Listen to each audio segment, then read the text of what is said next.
5वें अध्याय को, और इस 5वें अध्याय का नाम है राज्य, राजा और एक प्राचीन गणराज्य।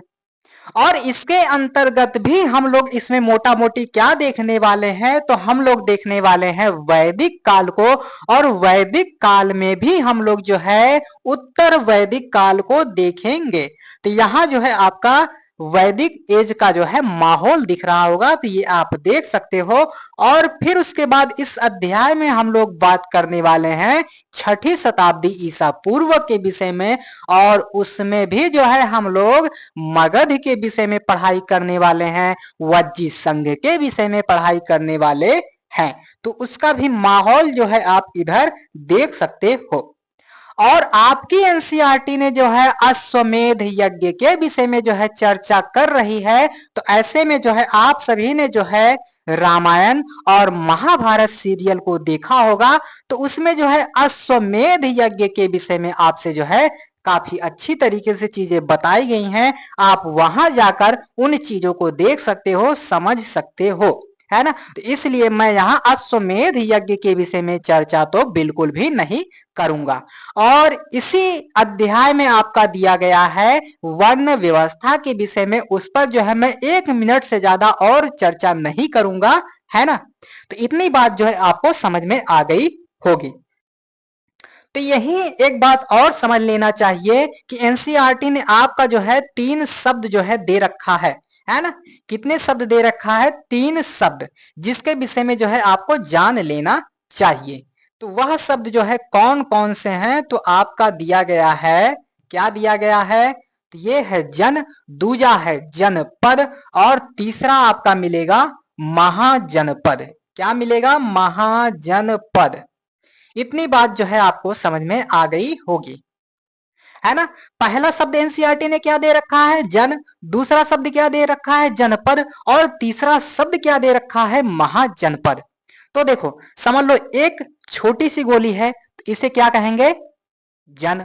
और फिर उसके बाद ये बड़ी गोली हो गई, अब इसे जनपद कहेंगे, और ये वाली गोली जो है उससे बड़ी हो गई, तो इसे महाजनपद कह देंगे। ठीक इसी प्रकार से आपको समझना है, जब जन था तो छोटे छोटे समझ लो गांव टाइप के कुछ लोग रहा करते थे, और फिर कई गांवों को मिलाकर ये गोली जो है बड़ी कर दी गई, फिर उसे कह दिया गया जनपद। और फिर कई जनपदों को आपस में मिला दिया गया और गोले का आकार और बड़ा हो गया, अब इसे कहेंगे महाजनपद। इतनी बात आपको समझ में आ गई होगी, इतना आप सभी ने समझ भी लिया। तो जन का कॉन्सेप्ट जो है कहां आ रहा है, तो मैंने आपको जो है पीछे भी जो है बता रखा है कि जन का कॉन्सेप्ट जो है ऋग वैदिक काल में हमें देखने को मिल रहा है। ऋग वैदिक काल। और जनपद का कॉन्सेप्ट जो है हमें कहां देखने को मिल रहा है, तो यह देखने को मिल रहा है उत्तर वैदिक काल।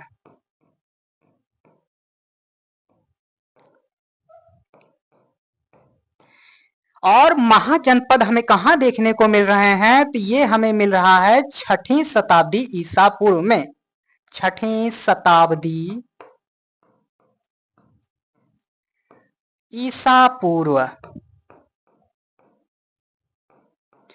इतनी बात जो है आपको समझ में आ गई होगी, और आप सभी पढ़ाने जाते हैं या पढ़ते हैं, ये सारी चीजें जो है समझ में नहीं आती हैं, तो इसी को जो है आधार बनाइएगा, और इसी तरीके से जो है तैयारी को बेहतर भी बनाइएगा। तो ये 3 शब्द जो है आपको समझ में आ गए होंगे। अभी आगे जब मैं आपको समुद्र गुप्ता वगैरह के विषय में बताऊंगा, तो वहां ये शब्द जो है आपके रिपीट होंगे, तो इन 3 शब्दों को वहां काट देना। अभी आप नोट्स बना रहे होंगे, तो इन 3 शब्दों के अलावा जो है आप जो है 2-3 शब्द लिखने का जगह जो है इस तरफ छोड़ के रखिएगा। आगे जब मैं वहां बताऊंगा, तो वो आपका जो है लाकर आप यहां लिख दीजिएगा, तो सारा चीज आपका इकट्ठा हो जाएगा, सीक्वेंस से हो जाएगा। तो इस तरीके से आप जो है किए रहिए। इतनी बात आपको समझ में आ गई होगी। अब भैया हम लोग बढ़ चलते हैं आगे। तो आगे वर्ण व्यवस्था के विषय में बताया गया है, और आप हमेशा से जो है इसके बारे में सुनते आ रहे हैं, पढ़ते आ रहे हैं। तो ऐसे में जो है ये सबको जो है रटा रटाया है। ऐसे में मैं इस पर जो है कोशिश करूंगा कि बहुत ज्यादा ना बोलूं, क्योंकि ये सारा कुछ आपको बहुत बार हर जगह दिखा है। हर जगह जो है आप मूवी वगैरह देखते हो तो कहीं ना कहीं जो है इन चीजों का समावेशन वगैरह किया ही रहता है। आप सभी ने तमाम मूवी देखा होगा, तमाम फिल्मों को देखा होगा, तमाम जो है साहित्य वगैरह को पढ़ा होगा। तो ये सारी चीजें हमेशा जो है रिपीट होती रहती हैं। तो ऐसे में हमें 2 मिनट से ज्यादा इसके विषय में चर्चा नहीं करना चाहिए, आगे बढ़ जाना चाहिए। तो आइए यहां आप देखोगे तो पुरोहितों ने जो है वर्ण व्यवस्था को किस तरीके से बांटा है, तो जन्म पर आधारित। कोई ब्राह्मण है तो जन्म से ही ब्राह्मण है, तो ये सारी चीजें आप देख सकते हो। तो यहाँ आप देख सकते हो ये इधर जो है ब्राह्मण का जो है चिन्ह दिया गया है ना। ये हो गया भैया ब्राह्मण हो गया। यहाँ ये दिख रहा होगा, ये हो जाएगा क्षत्रिय। और यहाँ जो है ये इसको आप समझ लो वैश्य है ना। वैश्य, वैश्य समझना है, वैश्य क्या समझोगे, वैश्य, वैश्या नहीं वैश्य, है ना। तो ये वैश्य हो गया। और समझ लो शूद्रों को इन्होंने जो है कुचल कर भगा दिया, हट यहाँ तू जो है मेरे क्रम में नहीं आएगा, समझ लो मार के भगा दिया, है ना। इसलिए यहाँ शूद्र नहीं दिख रहा है, इन्होंने मार के भगा दिया। तो इतना आपको समझ में आ गया होगा। तो यहाँ दिया गया है कि प्रायः जो है औरतों को भी शूद्रों के समान माना जाता था। ये देखो देखो कितनी बदतमीजी कर रहे हैं ये लोग। एक तरफ तो कहा जा रहा है कि यत्र नार्यस्तु पूज्यन्ते रमन्ते तत्र देवता, और उसके बावजूद जो है ये हलकट लोग क्या कर रहे हैं कि उन्हें शूद्रों के समान मान रहे हैं। ये तो सीधी की सीधी क्या हो रही है, बदतमीजी हो रही है। और यही नहीं, यही इनका कारवां नहीं रुका। आगे देखो, आगे कह रहे हैं कि महिलाओं और शूद्रों को जो है वेदों के अध्ययन का जो है अधिकार नहीं था।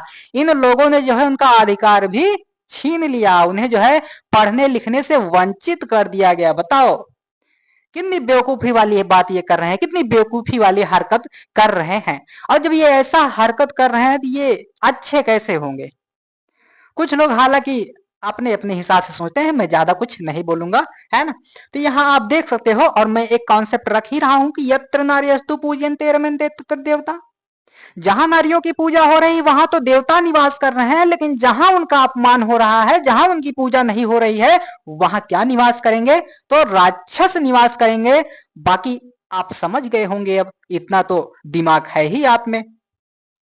तो यही नहीं, देखो जैसे ऋग वैदिक काल जब था तो भैया औरत वगैरह जो है, स्त्री वगैरह जो है वाद विवाद कर रही थी, वेदों वगैरह की रचना कर रही थी, काफी उनका जीवन जो है अच्छा है। लेकिन जैसे जैसे उत्तर वैदिक काल आता है उनकी सारी शक्तियों को जो है इन लोगों ने मिलकर जो है छीन लिया। और यहाँ आप जो है उनकी स्थिति को अब देख सकते हो, उनकी स्थिति में इतनी गिरावट कर दी गई, इतनी गिरावट कर दी गई कि ये जो है आज तक हमें देखने को कहीं ना कहीं किसी ना किसी रूप में जो है मिलती है।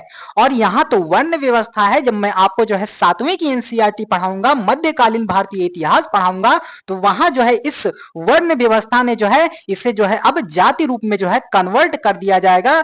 यह वर्ण वाला स्थान जो है जाति ले लेगा, फिर उसके बाद तमाम प्रकार के जातियों में लोग बंटने लगेंगे, और वही विद्रूपता, वही कुरूपता आज भी कहीं ना कहीं किसी ना किसी रूप में जो है हमारे समाज में भी व्याप्त है। तो यहां आप देख सकते हो।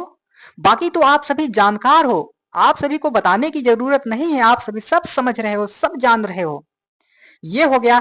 यहाँ देखो कहा गया है वर्ण व्यवस्था को इन्होंने जो है 4 भागों में बांटा था, ब्राह्मणा, शूद्रा, है ना, वैश्य वगैरह, क्षत्रिय वगैरह। तो एक एक का अपना अपना जो है इन्होंने बांट लिया था काम वगैरह। तो यहाँ जो है ये आदमी जो है यज्ञ करेगा, अनुष्ठान करेगा, ये आदमी सेवा करेगा, रक्षा वगैरह करेगा, है ना, देश सेवा करेगा। ये वैश्य है तो ये जो है व्यापार वगैरह करेगा। ये जो है शूद्रा है तो ये जो है इन सब की जो है इन तीनों की सेवा करेगा, है ना, कि बाबू तुम लोग जो है आओ हमारा जो है गोड़ दबाओ, पांव वगैरह जो है दबाओ। तो कितनी घटिया मानसिकता थी ये आप समझ सकते हो। और इस आदमी को देखो, इस बेचारे को, इस आदमी को ये पहले से ही सताया था, मारा पीटा था। तो इसको जो है एकदम बाइकाट कर दिया गया, और इससे जो है किसी भी अनुष्ठान वगैरह का, उपनयन संस्कार वगैरह का, वेदों का अध्ययन वगैरह का जो है इसे अधिकार नहीं था। आगे चलकर जो है, आगे चलकर जो है इसे पुराण वगैरह सुनने का अधिकार मिलेगा, है ना, पुराण वगैरह जो है सुनने का अधिकार मिलेगा। तो आप देख सकते हो ये कितनी घटिया नीति थी, कितनी घटिया नीति थी, पता नहीं किस हिसाब से चल रही थी, पता नहीं कैसे चल रही थी, है ना। तो ये आप देख सकते हो। फिर फिर आगे जब इन लोगों को मौका मिलेगा तो आगे जब मैं मध्यकालीन भारतीय इतिहास वगैरह पढ़ाऊंगा तो वहां मैं पढ़ाऊंगा भक्ति और अनुराग। तो वहां मैं चीजों का जो है और भी अच्छे तरीके से बताऊंगा और भी अच्छे तरीके से समझाऊंगा कि तमाम जो है अस्पृश्य समझी जाने वाली जातियां भी जो है धर्म के क्षेत्र में उतर कर जो है इनके कर्मकांडों वगैरह का, इनके पाखंडों वगैरह का जो है विरोध कर रहे हैं। अभी हाल फिलहाल में आपने बेंगलुरु में देखा होगा कि एक जो है लगभग 100 फीट के आसपास जो है रथ लेकर जा रहे थे और आदमियों पर गिरा। हालांकि उस साइड गिरा जिस साइड जो है कम आदमी थे, तो जो है काफी कम की ही जो है जान वगैरह गई होगी। तो मूर्खता, भक्ति और अंधभक्ति दोनों में काफी अंतर है, इसे समझें और जाने तब जो है इसमें उतरें। और बाकी कार्ल मार्क्स ने तो कहा ही है कि धर्म अफीम है, एक ऐसी जो है संजीवनी है, एक ऐसा पौधा है जिसे सूंघ लेने के बाद जो है अन्य पौधे जो है फीके लगते हैं, अन्य पौधे जो है खराब लगते हैं, है ना। तो बहुत सारी बातें हैं, ये सारी बातें आप सब जानते रहिए, आप सभी को पता भी होगा, मैं क्या बताऊंगा, है ना, मैं क्या बताऊं। तो ये सारी बातें आपको पता है, सारी बातों के विषय में आप सभी के भी जानकारी है। यहाँ आपसे जो है एक क्वेश्चन दिया गया है, क्या दिया गया है, क्वेश्चन दिया गया है। तो जब भी आप क्वेश्चन पढ़ना तो 2-3 बिंदुओं का उसमें ध्यान दिए रहना, किसके बारे में, क्यों, क्या, कैसे, है ना, क्या डिमांड कर रहा है ये जरूर देखना। और देखो ये उत्तर वैदिक ग्रंथों में से क्या नहीं है, तो ये चीज आप जरूर लगाना, है ना। कहीं कहीं दिया रहता है नहीं है, तमाम यहां हो सकते हैं। तो इस चीज को आप जरूर ध्यान देना, चाहे जिस भी परीक्षा में बैठना, इन बिंदुओं को आप जरूर ध्यान देना और ये देखने का प्रयास करना कि क्वेश्चन में पूछा क्या जा रहा है। कभी कभी जो है हम लोग जल्दबाजी में क्या करते हैं कि क्वेश्चन को एक ही राउंड देखे और उसके बाद जो है डायरेक्ट उत्तर लगाने पहुंच जाते हैं। तो ये गलत नीति है। क्वेश्चन को कम से कम 2 बार तो जरूर देख लो, किसी भी तरह से, चाहे शुरुआत में देख लो, चाहे एक ही बार में देखो, लेकिन 2 बार उसे देख लो। तो यहां कह रहा है कि इनमें से बताओ कौन सा जो है उत्तर वैदिक ग्रंथ नहीं है। तो मैंने आप सभी को जो है 4 वेद पीछे बता रखा है कि ऋग्वेद हो गया, यजुर्वेद हो गया, है ना, सामवेद वगैरह हो गया, उसके बाद इधर अथर्वा वेद वगैरह हो गया, 4 वेद बताया था। तो कुछ लोग अब जाएंगे कहेंगे सर चारों यानी कि सभी, है ना, तो मैं जो है इसको काट दे रहा हूं। अब बताओ, मैंने तो जो है आपके जो आप लगाने जा रहे थे, आपके उम्मीदों पर जो है मैंने पानी फेर दिया, है ना, तो इसको मैंने काट दिया। अब बताओ क्या होगा इसका उत्तर, है ना, अब बताओ, चलो बताओ जल्दी जल्दी इसका क्या उत्तर होगा। चलिए चलिए बताइए क्या उत्तर हो सकता है इसका। इनमें से कौन सा जो है उत्तर वैदिक ग्रंथ नहीं है, तो आप सभी को जल्दी जल्दी से जो है बताना है, जल्दी जल्दी से बताना है। और जो जो है कमेंट में उत्तर नहीं बताएगा, फिर मैं जो है वहां पुरोहितों को, जो पीछे आपने पुरोहित लोग को देखा, उन्हीं को भेज दूंगा और आपको जो है डिजिटल माध्यम से जो है दंड देकर आएंगे, श्राप वगैरह मैं दिलवा दूंगा, है ना। इसलिए इस क्वेश्चन का उत्तर जो है आप कमेंट में जरूर बताना, नहीं तो उनके पास जो है अभी कमंडल रखा हुआ है, तुरंत जाएंगे और डिजिटल श्राप देकर भैया चले आएंगे, और उसके बाद फिर आपको जो है चीजें और भी नहीं याद होंगी, बता दे रहा हूं। तो आप सभी से यहाँ विकल्प दिया गया है, पहले में ऋग्वेद है, दूसरे में यजुर्वेद है, ब्राह्मण है, सामवेद है, अथर्ववेद है, उसके बाद यहाँ उपनिषद वगैरह दिया गया है। तो काफी चीजें मैंने पीछे ऋग्वेद के अंतर्गत जो है, ऋग्वैदिक कालखंड के अंतर्गत जो है चीजों को बता दिया है, यहाँ आपको देखना है। और किन्हीं किन्हीं को लग रहा होगा, है ना, किन्हीं किन्हीं को लग रहा होगा कि सभी, और किन्हीं किन्हीं को लग रहा होगा चारों। तो मैंने अब जो है आपका 2 विकल्प काट दिया। अब इसी आधार पर जो है आप उत्तर सही या गलत का निश्चय कर सकते हो। अब आपके पास 2 विकल्प है, और जब 2 विकल्प हो तो 50-50 लगाना चाहिए, या तो सही होगा या तो गलत होगा। तो आप सभी देखिए कौन कौन जो है हो सकता है, क्या हो सकता है, कौन हो सकता है, कैसे हो सकता है, आप सभी को जो है यहां देखना है। चलो चलो चलो, तो देखो मैंने पीछे बताया था, मैंने पीछे पढ़ाया था, तो मैंने कहा था कि ऋग्वैदिक ग्रंथ के आधार पर जो है इसे हम जो है ऋग्वैदिक काल कह देते हैं। केवल ऋग्वेद से ही हमें जो है ऋग्वैदिक समाज, ऋग्वैदिक जीवन का जो है पता चलता है। और मैंने वही जो है आपका विभाजन भी करके बताया था कि ऋग्वेद को जो है हम लोग यानी कि वैदिक काल को हम लोग जो है दो भागों में बांटते हैं, है ना। वैदिक काल को दो भागों में बांटते हैं, एक तो ऋग्वैदिक काल और दूसरा जो है उत्तर वैदिक काल। तो ऋग्वेद के आधार पर जो है हम इसे ऋग्वैदिक काल कहते हैं। तो ये आपका जो है सही हो जाएगा, यानी कि यही एक है, यही एकमात्र वेद है जो ऋग्वैदिक काल में रचा गया है। और बाकी ये जितने हैं, ये जितने के जितने हैं, ये सब जो है उत्तर वैदिक काल में रचे गए हैं। तो उत्तर वैदिक काल में आपका सामवेद, यजुर्वेद, अथर्ववेद, तमाम ब्राह्मण वगैरह, तमाम जो उपनिषद हैं, ये सब जो है कब रचे गए हैं? तो ये सब रचे गए हैं आपका उत्तर वैदिक काल में। लेकिन ऋग्वेद की रचना जो है, ऋग्वेद की रचना जो है ऋग्वैदिक काल में ही हो गई थी। तो इसलिए जो है आपका उत्तर क्या हो जाएगा? कोई एक। क्या हो जाएगा? कोई एक, है ना। तो यूपीएससी इसी तरीके का जो है पैंतरा आजमाता है। तो ये आपका जो है सही हो जाएगा। तो देखो, जब भी आप जो है, जब भी आप इस तरीके के क्वेश्चन को हल करिएगा तो आपके पास एक कट, दो कट और तीन कट, ये तीन कट लगा होना चाहिए। और जितने भी विकल्प दिए गए हैं उनमें जो है कट लगा होना चाहिए। जो विकल्प जो है सही है केवल उस पर और इधर। तो इतने कट भी आपको लगे होने चाहिए आपके उत्तर में जो है। आप जब हल करो आपके क्वेश्चन में जो है इतने कट लगे होने चाहिए और दो सही का निशान लगा होना चाहिए। इस तरीके से अगर आप चलते हो, इस तरीके से अगर आप पढ़ाई करते हो तो आप यकीन मानना कि आपका जो है क्वेश्चन हल करने में काफी अच्छा जो है पकड़ रहेगा। और इसी तरीके से अगर पकड़ रहेगा तो आप जो है काफी अच्छा रिस्पांस लेकर आओगे, काफी अच्छा परफॉर्मेंस करके आओगे, ये मैं गारंटी ले सकता हूं। इस तरह से आप जो है चीजों को देख सकते हो, समझ सकते हो, जान सकते हो, आगे बढ़ा जाए। आगे यही सब बातें यहाँ दी भी गई हैं कि ये ऋग्वेद है। तो मैंने बता दिया कि ये केवल जो है ऋग्वैदिक काल में रचा गया था। ये कब रचा गया था? तो ये ऋग्वैदिक काल में, है ना। बाकी ये आपका उत्तर वैदिक काल में, ये भी उत्तर वैदिक काल में, है ना।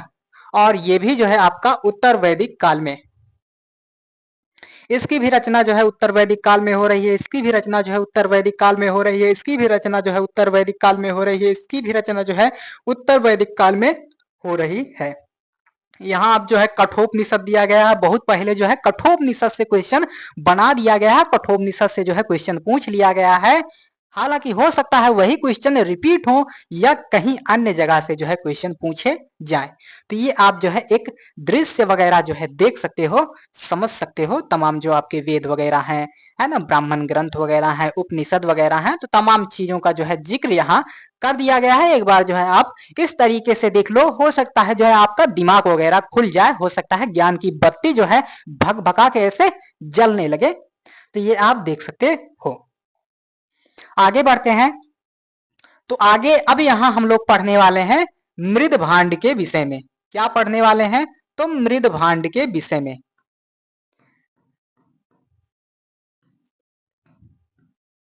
मृद भांड यानी कि मिट्टी के बर्तन, है ना। इसीलिए जो है यहाँ बहुत सारे मिट्टी के बर्तन वगैरह जो है रख दिए गए हैं, ताकि जो है आपको समझ में बनी रहे कि मृद भांड का अर्थ ही होता है मिट्टी के बर्तन। यहाँ दिख रहा होगा मृद यानी कि मिट्टी, भांड यानी कि बर्तन। तो आपको समझ में आ गया होगा मृद भांड यानी कि मिट्टी के बर्तन।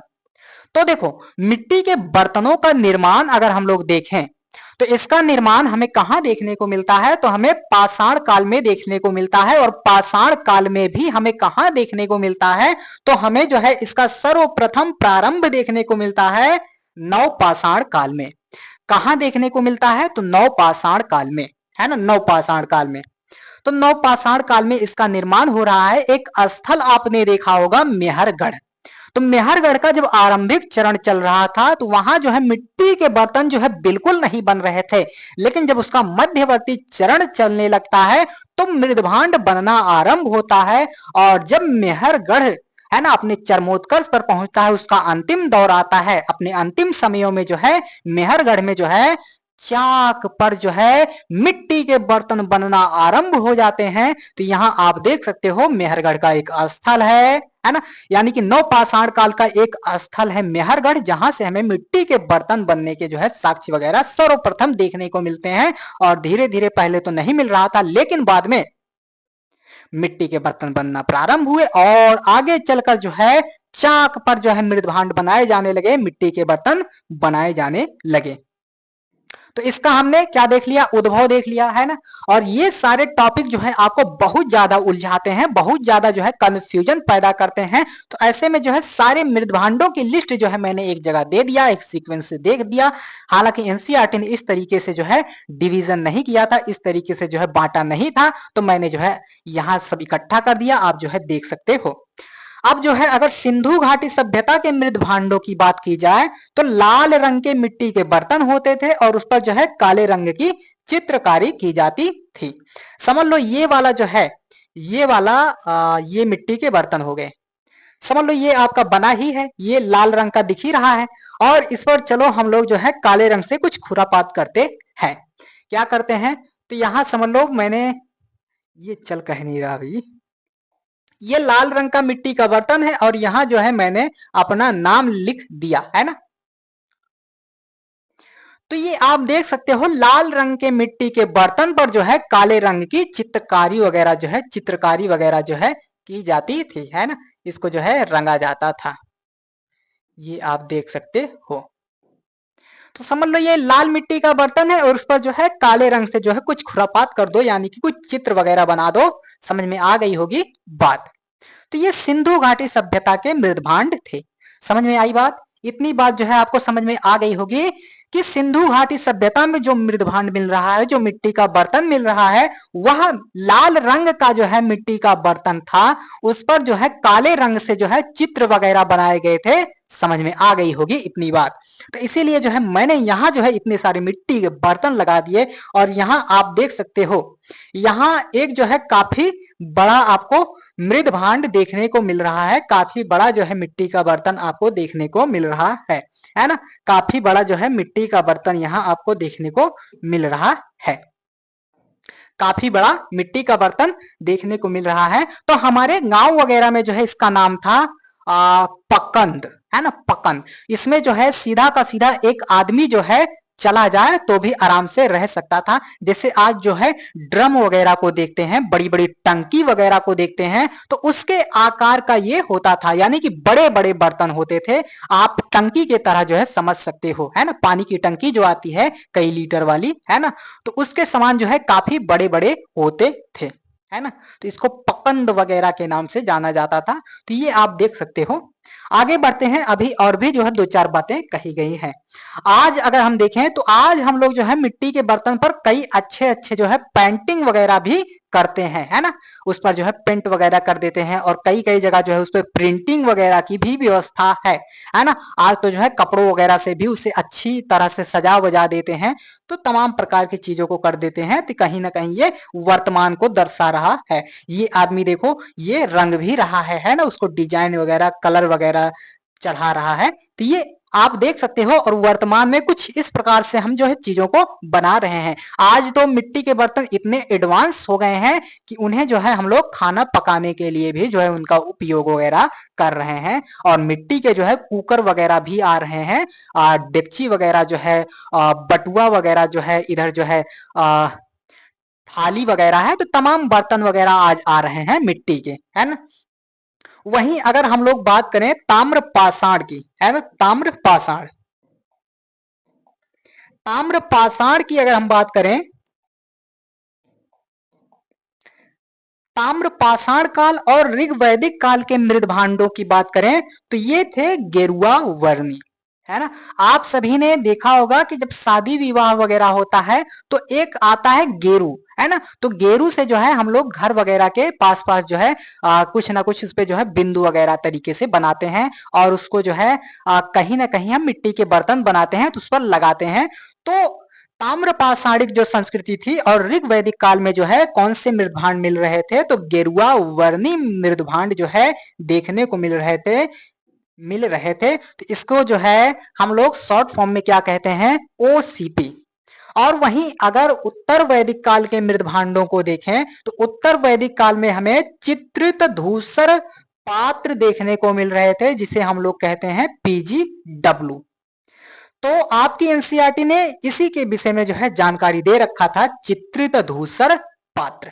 तो आपको मैंने पूरी की पूरी जो है यहाँ लिस्ट दे दिया है। आप इसी लिस्ट के आधार पर जो है इतना बात जान लेते हो, फिर उसके बाद आपको मृदभांडों के विषय में दोबारा कभी भी जो है पढ़ाई नहीं करना है। और ये सारे इतने उस टाइप के बिंदु होते हैं जो आपको हमेशा उलझा के रखते हैं, हमेशा जो है आपके दिमाग में ये कंफ्यूजन उत्पन्न ही करते रहते हैं कि कहाँ का मृदभांड कौन सा है, कैसा है।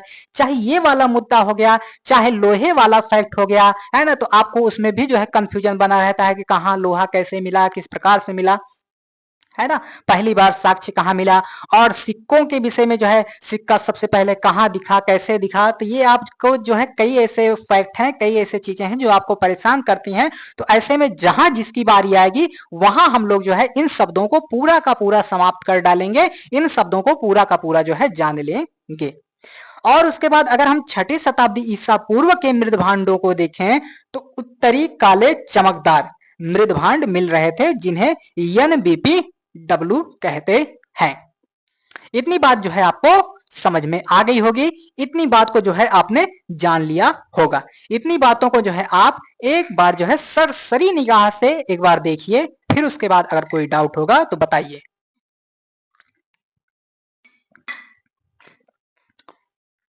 आप सभी के लिए जो है कमेंट बॉक्स खुला हुआ है, कमेंट बॉक्स में जो है आप अपना कमेंट वगैरह जो है पिन कर सकते हैं। तो मैंने यहां जो है मृदभांडों की पूरी लिस्ट दे दी है। आप इस लिस्ट के आधार पर अपनी तैयारी को और बेहतर बना सकते हैं। और कुछ लोगों के मन में जो है, कुछ साथियों के मन में यह डाउट आ रहा होगा कि सर इसके बाद भी तो मृदभांड मिला होगा। तो मैं कहूंगा हाँ, काफी अच्छा मिला है, बहुत अच्छा मिला है। आप वर्तमान वाला ही देख लीजिए, काफी अच्छा मिल रहा है, आज भी बहुत अच्छा मृदभांड बन रहा है। तो हाँ, मिला था, बहुत मिला था, अच्छा मिला था, लेकिन इसका उपयोग हम कर क्यों रहे हैं? इतिहास के स्रोत को जानने के लिए। तो जब 6ठी शताब्दी के बाद का स्रोत अगर आप देखोगे तो यहाँ जो है साहित्य वगैरह अब हमें मिलने लगे हैं और अच्छे ब्रांड सोर्स हमें मिलने लगे हैं, जिससे जो है हम उस कालखंड की जानकारी आसान वे में जान रहे हैं। तो हम मृदभांडों का उपयोग जो है अब नहीं कर रहे हैं। तो ऐसे में जो है हमें यहाँ चीजें छोड़ देनी चाहिए, बस यहीं तक जानना चाहिए, आगे नहीं जानना चाहिए। और देखो, जैसे मान लो आपको अगर एक तरफ 500-500 के नोट जो है मिल रहे हैं और एक तरफ जो है आपको चिल्लर मिल रहा है, तो आप पहले कहां जाओगे? जहां जो है आपको 500-500 के नोट जो है मिल रहे हैं, ना कि आप चिल्लर जहां मिल रहा है। तो उसी प्रकार से जब इतिहासकार जो है अध्ययन कर रहे हैं तो ब्रांड सोर्सों का जो है, ब्रांड स्रोतों का उपयोग कर रहे हैं, ना कि ये घिसे पिटे जो है मिट्टी के बर्तन वगैरह, है ना। तो जहां की जानकारी जो है आम तरीके से नहीं मिल रही थी, तो वहां मिट्टी के बर्तन वगैरह को देख कर जो है इतिहासकार कह रहे थे कि हाँ, उन्नत रहा होगा तब मिट्टी के बर्तन वगैरह बना रहे हैं। लेकिन यहाँ अच्छे साहित्य वगैरह मिल रहे हैं, अच्छे स्रोत वगैरह मिल रहे हैं, अभिलेख वगैरह मिल रहा है, तो क्या जरूरत है घिसे पिटे मृदभांडों का उपयोग करना, घिसे पिटे जो है पूरा तात्विक स्रोतों का उपयोग करना? तो इससे अच्छा है भाई अपना जो है स्रोत वगैरह का प्रयोग करो। तो ये बात आपने समझ लिया होगा। आगे बढ़ते हैं, आगे यहां आपसे दिया जा रहा है महाजनपदों के विषय में। क्या कहा जा रहा है? महाजनपदों के विषय में। तो महाजनपदों की संख्या आप सभी को बता दूं कि महाजनपदों की संख्या 16 है। 16 महाजनपदों में से आप देखोगे 15 तो आपका उत्तरी भारत में ही देखने को मिल जाएगा, लेकिन एक जो है आपका अस्मक है ना, अस्मका, है ना। तो अस्मका जो है आपका कहां देखने को मिलेगा? अस्मक जो है आपको कहां देखने को मिलेगा? तो आपको देखने को मिल रहा है यहां दक्षिण भारत में, है ना। तो इसे जो है आप याद रखे रहिएगा, है ना। एक जो है आपका दक्षिण भारत में है और उसका नाम है अस्मक। अगर क्वेश्चन बनेगा, क्वेश्चन पूछा जाएगा, तो इस पर जो है इसी प्रकार से जो है आपका कुछ ना कुछ जो है वो जिस भी आधार पर बनाएगा, लेकिन इस पर जो है क्वेश्चन पूछे जाने की संभावना भैया बहुत अधिक है। तो इसे जो है आप जरूर नोट रखे रहिएगा, अन्य को आप कभी भी भूल जाइएगा, लेकिन यहां से क्वेश्चन बनने की संभावना बिल्कुल है। तो इसे आप जरूर नोट रखना, जरूर जो है याद रखना। ये बात हो गई। तो ये फैक्ट जो है आपका महत्वपूर्ण हो जाएगा और ये अस्मक को आप जो है कभी भी मत भूलना। यहां आपसे कहा जा रहा है कि महाजनपदों का उल्लेख जो है हमें कहां कहां से मिलता है, किस स्रोत से मिलता है। तो एक स्रोत आपका जैन धर्म का है, एक स्रोत आपका जो है बौद्ध धर्म का है। तो भगवती सुत्त, भगवती सुत्त और अंगुत्तर निकाय। भगवती सुत्त जो है आपका जैन धर्म से संबंधित साहित्य है और अंगुत्तर निकाय जो है आपका बौद्ध धर्म से संबंधित साहित्य है। इन्हीं दोनों साहित्य से जो है हमें महाजनपदों की चर्चा मिलती है। ऐसा एनसीईआरटी ने कुछ भी नहीं बताया था, लेकिन मैंने जो है चीजों को अलग से जोड़ा है ताकि आपको जो है आपकी परीक्षा के लिए कुछ दो चार फैक्ट वगैरह मिल जाए, दो चार जो है चीजें मिल जाए, दो चार चीज आप समझ लो, ताकि जो है आपको और जो बाद में पढ़ाना पड़े तो उसमें जो है ये सारी चीजें आप जो है कमी कर सकते हो। और अब अगर देखोगे छठी शताब्दी ईसा पूर्व में देखोगे तो राजा लोग जो है बड़ी बड़ी राजधानियों वगैरह में रह रहे हैं, अस्थायी सेना वगैरह भी रख रहे हैं, है ना, महलों वगैरह का जो है निर्माण वगैरह भी कर रहे हैं और नियमित रूप से जो है कर वगैरह भी वसूल रहे हैं। तो यहाँ आप देख सकते हो, ये तो आप जो है नोट कर लीजिए। तो ये लोग अब बड़ी बड़ी राजधानियों में रह रहे हैं और जो है अपने साम्राज्य को, अपने राजधानी को जो है किले के अंदर जो है किलेबंदी कर रहे हैं। ये किलेबंदी जो है अपने भव्यता को जो है शो करती है, अपने भव्यता को दर्शाती है और शासक शक्तिशाली है या किस प्रकार का है ये भी दर्शाता है। समझ में आ गई बात। और अब देखो सेना वगैरह भी रखते थे और कुछ वेतन जो है ना, कुछ वेतन जो है लोगों को आहत सिक्कों के रूप में देते थे। और यहां दिया जा रहा है कि नियमित कर वगैरह भी अब वसूलते थे, है ना। तो ये सारी विशेषताएं किनकी हैं, तो ये सारी विशेषताएं किनकी हैं, तो ये महाजनपदों की विशेषता है। इतना चीज आप जो है देख लीजिए, है ना। बड़ी बड़ी राजधानियों में रहना, किले बंद करना, सेना रखना, कुछ वेतन जो है आहत सिक्कों के रूप में देना, नियमित कर वगैरह वसूलना, ये सब जो है महाजनपदों की एक विशेषता थी। इतनी बात आपको समझ में आ गई होगी। आपसे मान लो आपको भटकाने के लिए क्वेश्चन पूछ लिया जाए कि महाजनपदों के टाइम में जो है संपूर्ण वेतन जो है आहत सिक्कों के रूप में दिया जाता था, तो जहां संपूर्ण लगे, जहां क्यों लगे, जहां क्योंकि लगे, जहां नहीं लगे, वहां आप जो है थोड़ा इंतजार कर लीजिएगा, फिर उसके बाद जो है आगे बढ़िएगा। तो यहां मैंने जो है डिफाइन कर दिया है कि कुछ वेतन, है ना, कुछ कुछ कुछ थोड़ा बहुत जो है ये लोग जो है आहत सिक्के के रूप में जो है वेतन वगैरह जो है दे देते थे। इतनी बात आपको समझ में आ गई होगी। और ये चीज जो है यहाँ जितने भी फैक्ट दिए गए हैं, जितने भी डाटा दिए गए हैं, सब के सब जो है आपके लिए महत्वपूर्ण है, सारे के सारे महत्वपूर्ण है। तो इन डाटा, इन फैक्टों को जो है आप तुरंत जो है स्क्रीनशॉट ले लीजिए। ये सबसे ज्यादा महत्वपूर्ण है, बहुत ज्यादा महत्वपूर्ण है, बहुत बार क्वेश्चन पूछा गया है, आगे भी क्वेश्चन पूछने की जो है संभावना बनी हुई है। तो इन सारे के सारे बिंदुओं को आप नोट करो, तुरंत नोट करो। यहां देखो प्राय जो है उपज का 1/6वां भाग जो है ना, हिस्सा जो है कर के रूप में निर्धारित किया जाता था, जिसे क्या कहते थे, तो जिसे भाग कहते थे। क्या कहते थे, तो इसे क्या कहते थे, इसे कहते थे भाग, है ना, भाग। तो ये बात आप नोट रखना, ये कई बार जो है क्वेश्चन पूछ लिया गया है, आगे भी पूछे जाने की संभावना है और ये भी जो है क्वेश्चन पूछ लिया गया है और ये चीज जो है आपका हमेशा कंफ्यूजन में बनी रहती है। तो यहां दिया गया है कि इस युग में जो है दो बड़े परिवर्तन हुए। क्या हुए, दो बड़े परिवर्तन हुए। एक तो जो है लोहे के हल जो है ना, जो फाल होता है उसमें, वो अब लोहे के बनने लगे। इसके पहले आप देखोगे तो वो सारे के सारे जो है लकड़ी वगैरह के बने होते थे, चाहे सिंधु घाटी सभ्यता वगैरह में भी आप देखोगे। अब आप कहोगे सर वैदिक एज में जो है आपका लोहा वगैरह का आगमन तो हो जा रहा है, क्या वो लोग जो है हल वगैरह का प्रयोग नहीं करते थे, फाल वगैरह का जो है प्रयोग नहीं करते थे लोहे वाला? तो मैं कहूंगा नहीं, वो लोग केवल जो है युद्धक हथियार बनाते थे। आगे जब लोहे वाला चर्चा अभी और आगे आएगा तो मैं और भी जो है अच्छे तरीके से उसको बताने वाला हूं। लेकिन यहां इतना जानो कि अब जो है जो हल बन रहे हैं खेत जोतने के लिए, वह उसका फाल जो है अब लोहे का बनने लगा है। तो इससे जो है अब मिट्टी की खुदाई जो है आसान हो जाएगी, अच्छी हो जाएगी, और ऐसे में जो है अब उपज वगैरह काफी अच्छी मात्रा में होगा। तो जब उपज अच्छा होगा तो उस पे जो है कर वगैरह, टैक्स वगैरह भी लगेगा। और अब यहां आप देखोगे तो इन लोगों ने जो है धान के पौधे का जो है रोपण वगैरह जो है शुरू कर दिया था। हो सकता है इससे पहले ये लोग बीज को छींट देते हो और फिर वो उगता हो, है ना। तो लेकिन अब ये लोग जो है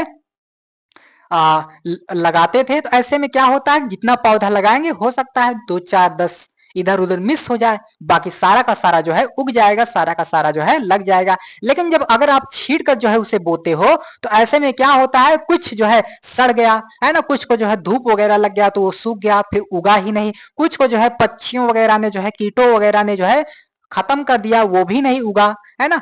अनेक कारणों से जो है जितना हम बोते थे बहुत कम ही उगता था। तो ऐसे में जो है यहाँ आप देखोगे तो अब जो है उसका रोपण वगैरह जो है प्रारंभ हो गया है। तो यहाँ कही गई, यहाँ बताई गई हर सूचना आपके लिए बहुत महत्वपूर्ण है, इसे आप जो है नोट कर लीजिए। यहाँ आपसे कहा जा रहा है मगध के विषय में। क्या कहा जा रहा है, मगध के विषय में। तो मगध के विषय में आइए जान लेते हैं कि मगध जो है आपका गंगा और सोन नदियों के तट पर स्थित है। इसकी राजधानी जो है पहले क्या थी, राजगृह थी, फिर बाद में इसे जो है पाटलिपुत्र कर दिया गया। पाटलिपुत्र यानी कि आधुनिक पटना। समझ में आ गई बात। इतनी बात जो है आपके समझ में आ गई होगी, आपके जो है भेजे में घुस गई होगी। तो देखो मगध के अंतर्गत जो है 3 राजवंशों का विकास हो रहा है, जिसमें से आप देखोगे हिरण्यक वंश, है ना, शिशुनाग वंश, उसके बाद नंद वंश, है ना। तो यहाँ आप हिरण्यक वंश में देखोगे तो 2 जो है महत्वपूर्ण राजा आपको देखने को मिलेंगे। एक तो दिखेगा बिंबिसार और दूसरा आपको दिखेगा अजात शत्रु। फिर शिशु नागवंश आता है, थर्ड पे आपका आएगा नंदा वंश। फिर उसके बाद यहाँ आप देखोगे सबसे प्रमुख जो है ये महापद्मनंदा होता है, और उसके बाद अगर अंतिम की बात की जाए तो ये घनानंद हो जाएगा, है ना, घनानंद हो जाएगा। समझ में आ गई बात। इतनी बात जो है आपको समझ में आ गई होगी। तो आपका जो है मगध वाली चर्चा जो है कंप्लीट हो गई। हालांकि पीछे जो है दूसरे ही अध्याय में मैंने मगध के विषय में बता रखा था, और जो बिंबिसारा या अजात शत्रु करके एक फिल्म आई थी उसका भी मैंने शायद विकूटन किया था, उसकी भी चर्चा किया था, और मैंने जो है काफी चीजों को बता रखा है। सेकंड अध्याय तुरंत जाके जो है आप पीछे की क्लास को देखो, ये आप समझ सकते हो। फिर उसके बाद हम लोग जो है अब बढ़ते हैं आगे। आगे जब हम लोग बढ़ेंगे तो यहाँ आपसे जो है चर्चा किया जा रहा है किसके विषय में, तो वज्जी संघ के विषय में जो है चीजें बताई जा रही है। किसके विषय में, तो वज्जी संघ के विषय में आपसे बात कही जा रही है। आइए जान लेते हैं वज्जी संघ के विषय में। तो यहाँ जो है एक अलग किस्म का, है ना, यहाँ जो है एक अलग किस्म का शासन व्यवस्था देखने को मिलता है, जिसे जो है गण या संघ कहते हैं। आगे आप अगले अध्याय में जो है ना, अभी हम लोग एंट्री मारने वाले हैं अगले अध्याय में, तो वहां जो है आपको बुद्ध और जैन देखने को मिलेंगे। तो वो भी जो है किसी ना किसी गण और संघ से जो है संबंध रखते थे। समझ में आई बात। तो यहाँ जो है अलग प्रकार का शासन देखने को मिलता है, कहाँ, वज्जी संघ में। तो यहाँ एक अलग प्रकार का शासन देखने को मिलता है जो गण या संघ के नाम से हमें दिखता है। तो देखो ये गण या संघ में जो है कई शासक होते थे, और सारे शासक जो है अपने आप को राजा वगैरह कहते थे, है ना। यही बात यहाँ लिखी गई है कि कभी कभी लोग जो है एक साथ शासन करते थे, जिसमें प्रत्येक व्यक्ति राजा कहलाता था, है ना। प्रत्येक व्यक्ति जो है शासन करते थे तो राजा कहलाता था। जैसे आप जो है व्हाट्सएप पर कोई ग्रुप बनाओ, है ना, और उसमें बहुत सारे एडमिन बना दो, और सब अब क्या कहला रहे हैं, एडमिन एडमिन कहला रहे हैं, है ना। जो जैसा पाए मैसेज अपना भेज सकता है। सेम उसी प्रकार से समझ लो, ज्यादा कुछ खास नहीं है। यहाँ आपको दिखेगा कि स्त्रियां, दास तथा कम्मकार जो है उन सभाओं में हिस्सा नहीं लेते थे जो गणोवा संघ की थी। तो ये लोग जो है सभाओं वगैरह में हिस्सा लेते थे, लेकिन इनको जो है हिस्सा लेने का अधिकार नहीं था। किसको, स्त्रियों को, दासों को, कम्मकार को। यहाँ कम्मकार का मीनिंग आप जो है याद रखना कि कम्मकार का अर्थ होता है खेतीहर, भूमिहीन जो है मजदूर, भूमिहीन खेतीहर मजदूर। तो ये बात जो है, ये पूरी की पूरी बात जो है आप नोट रखना। और यहाँ दिया ही गया है कि बुद्ध और महावीर भी जो है किसी ना किसी संघ या गढ़ से संबंध रखते थे। तो इसके विषय में मैंने पहले ही चर्चा कर दिया है। और ये एक चीज जो है आपको यहाँ जानकर रखना है कि दिग्घ निकाय कौन सा ग्रंथ है, किस धर्म से संबंधित है। प्राय जो है सीधे सीधे जो है क्वेश्चन मार दिए जाते हैं, सीधे सीधे क्वेश्चन जो है फेंक दिए जाते हैं छोटी परीक्षाओं में। और बड़ी परीक्षा में जो है इस प्रकार से जो है ये 4 विकल्प आपका देगा और उसके बाद जो है संबंध वगैरह किसी न किसी रूप में जो है पूछ लेता है, या आपका जो है किसी न किसी जो है विकल्प के रूप में ही दे देता है ना। आपका क्वेश्चन पूछा, उसके बाद जो है स्टेटमेंट के रूप में दे देता है। तो किसी न किसी रूप में जो है ये पूछ लेगा, किसी न किसी रूप में जो है आपसे कह देगा। तो अब जो है आपको ही जानना है, आपको ही बताना है कि आपको करना किस तरीके से है। तो इतनी बात जो है आपको समझ में आ गई होगी, है ना। इतनी बात आपको समझ में आ गई होगी। अगर इसके अलावा आपका इस टॉपिक से लेकर कोई भी डाउट वगैरह आता है तो आप सभी के लिए जो है कमेंट बॉक्स खुला हुआ है, तुरंत जो है जल्दी जल्दी से कमेंट कीजिए।